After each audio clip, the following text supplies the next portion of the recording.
This is Basic History on World War I, 1916. In 1915, we saw both sides expand, with Italy joining the Allies and Bulgaria joining the Central Powers, with Bulgaria being the more impactful, as they helped Austria finally conquer Serbia. The British were besieged in Kut after a failed march on Baghdad.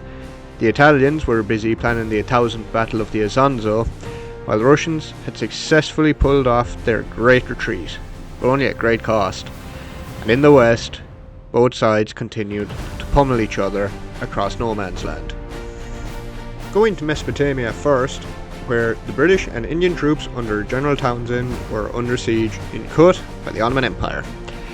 Things inside the town were growing dire as a relief force moved up from Basra to attempt and relieve them. Staying in Ottoman territory, on January 8th, the final troops were evacuated from Gallipoli. The evacuation was a miracle of organisation and skillfully pulled off, no doubt, but this doesn't change the fact that Gallipoli was poorly planned, poorly led, and had unattainable goals from the outset, leading to the deaths of hundreds of thousands of men on both sides, and ended in a clear win for the so-called sick man of Europe, the Ottoman Empire. On the same day as the evacuations from Gallipoli, Austria-Hungary invaded Montenegro with 50,000 men. See, Montenegro had stood beside Serbia at the outbreak of war, and had continued to do so, even taking a small slice of Bosnia off of Austria. But with Serbia conquered, and with the Allies blocked by Bulgarian forces further south, Austria-Hungary was free to focus overwhelming force on this little Balkan country. Austria would announce victory on the 17th, but many Montenegrins would manage to link up with the remnants of the Serbian army and fight on. The Western Front was quiet at the start of the year, with those plans being made by both sides. The Allies were planning a huge joint offensive focused on the Somme. Meanwhile, German commander Erich von Falkenhayn was planning to bleed the French white at the fortress of Verdun. Little side note here, if your grand plan as a general is literal attritional warfare and just being the last man standing, you are a terrible general. Russia had been fairly well battered in 1915, giving up thousands of kilometers of land in their great retreat, and losing immense amounts of material and men. But the plan had worked, and they now had a stable front line stretching from Riga all the way to Romania. And they were on the attack in the Caucasus, where on February 16th they took the city of Erzurum, a well-defended city situated on a plateau, and also took some 15,000 Ottoman prisoners, a much-needed victory for the Russian Bear. On February 21st, 1916, the Battle of Verdun began. The Germans had 1,200 big guns fire over 1 million shells in the opening bombardment. Verdun would also see the first use of massed flamethrower units, as 96 would be used to clear French positions. By the end of the first week, German forces were only 2 miles from Verdun itself, and the French forces in the area were in complete disarray. French commander Joseph Joffre put French General Philippe Pétain in command, who determined the only way to hold Verdun was by concentrating French artillery, which had failed to halt the German advance so far, and hold open the one road to Verdun, the so-called Sacred Road, where in time some 1,200 trucks would drive around the clock to keep the French army supplied. Falkenhayn had what he wanted. The attritional meat grinder of Verdun had begun.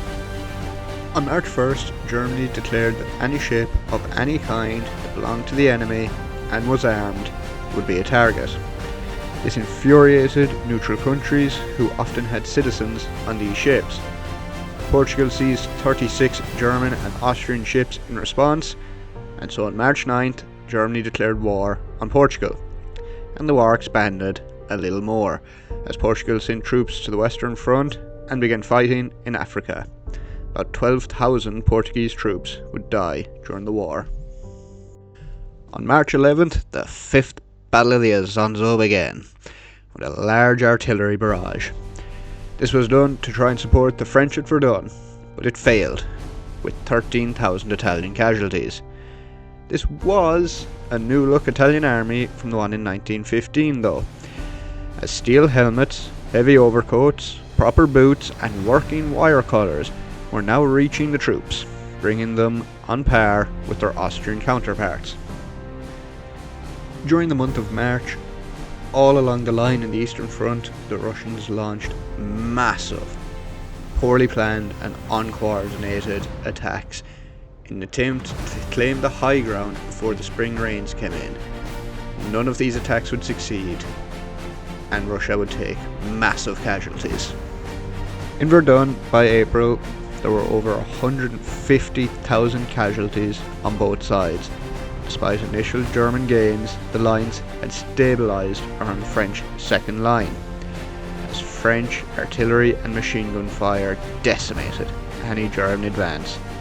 By this time, the French were slowly gaining the tactical upper hand here.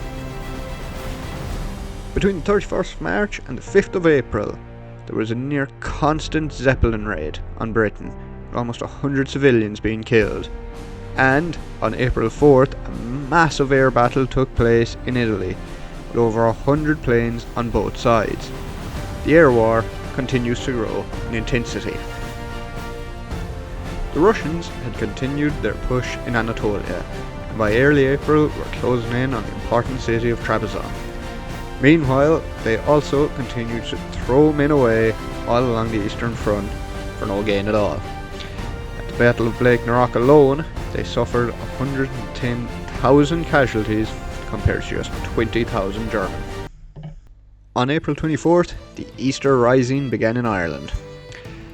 See, Ireland at this time was a part of Britain, but had been promised home rule before the war. This was postponed by the outbreak of World War I, and so resentment had grown. The uprising failed and was crushed by the British by the 29th. At first, public opinion was against the rebels.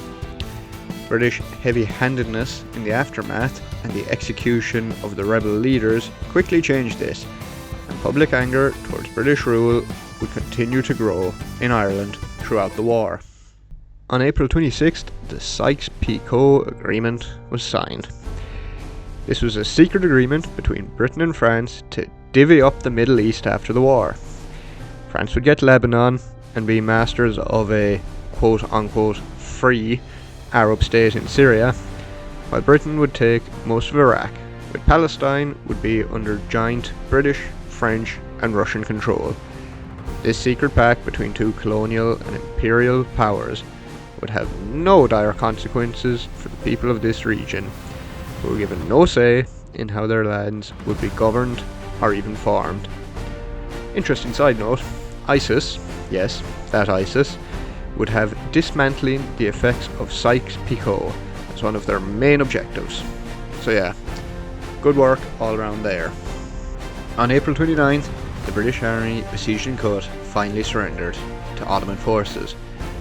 Despite repeated relief attempts by both British forces advancing up the Tigris and Russian forces coming from Anatolia, the garrison had finally gave out after being under siege for 5 months. 10,000 British and Indian troops were taken into captivity, and the Ottomans had once again decisively defeated the British. The prisoners would be forced onto a death march, half-starved and weak with sickness. Well over a quarter would die, either on the march itself or in the prison camps. The Austro-Hungarian Empire had been playing defence on the Italian front since the outbreak of hostilities there. This now changed. Konrad von Hotzendorf, Austrian Chief of Staff and one of the main architects of both the war itself and Austria's massive losses in said war, had spied an opportunity. On May 15th, sent 15 Austrian divisions into the Asago offensive. This offensive was such a badly kept secret that the Italian press had been writing about the build-up, and Austrian POWs had been found with detailed plans on them, but Luigi Cadorna somehow still managed to be taken by surprise. Hannibal and Scipio, these men were not. Despite great initial successes, the offensive would eventually stall due to poor logistics. May 31st, 1916 saw the decisive naval battle of the war, as the British Grand Sea Fleet and German High Seas Fleet clashed at Jutland. Despite losing more ships and crew, it was a clear British victory, but the German fleet managed to escape at night back to port, and even though they claimed victory, the German fleet would never attempt to fight the British Navy in open battle again. Moving back now to the Eastern Front, where the Russian bear came roaring back to life with the start of the Brusilov offensive. Led by Alexei Brusilov, possibly Russia's best general, he launched his men forward on June 4th with a massive artillery barrage, and then sent forward 100,000 men all along the Galician front, smashing into the Austrians. Austrian lines would collapse by the end of the first week, and Russia, after being battered for so long, was once again on the attack, and soon Austria would begin diverting troops from Italy to Galicia. On June 8th, the Arab revolt was proclaimed by Hassan bin Ali, the Sharif of Mecca. The Arabs had long chafed under Ottoman rule and now took their chance to throw off the Turkish yoke. This was initially repulsed by the Ottomans, but the Arabs would soon be joined by British advisors, including T.E. Lawrence, more famously known as Lawrence of Arabia. And on the same day, far away in Britain, conscription was introduced. They were the last belligerent nation to do so. By June 12th, things looked dire for the French at Verdun, and Commander Nivelle, who had replaced Pétain in May because Joffre didn't like Pétain's defensive mindset in a defensive battle, even contemplated giving up the right bank of the Meuse. It's possible if the Germans had attacked at this moment, they could have won the battle, but they didn't. The Germans had also reached the edge of exhaustion, and so the bloody stalemate would continue. I'm going to select this as my arbitrary ending point for part 1 of 2 on the year 1916. Join us next time as we finish off this year of great battles.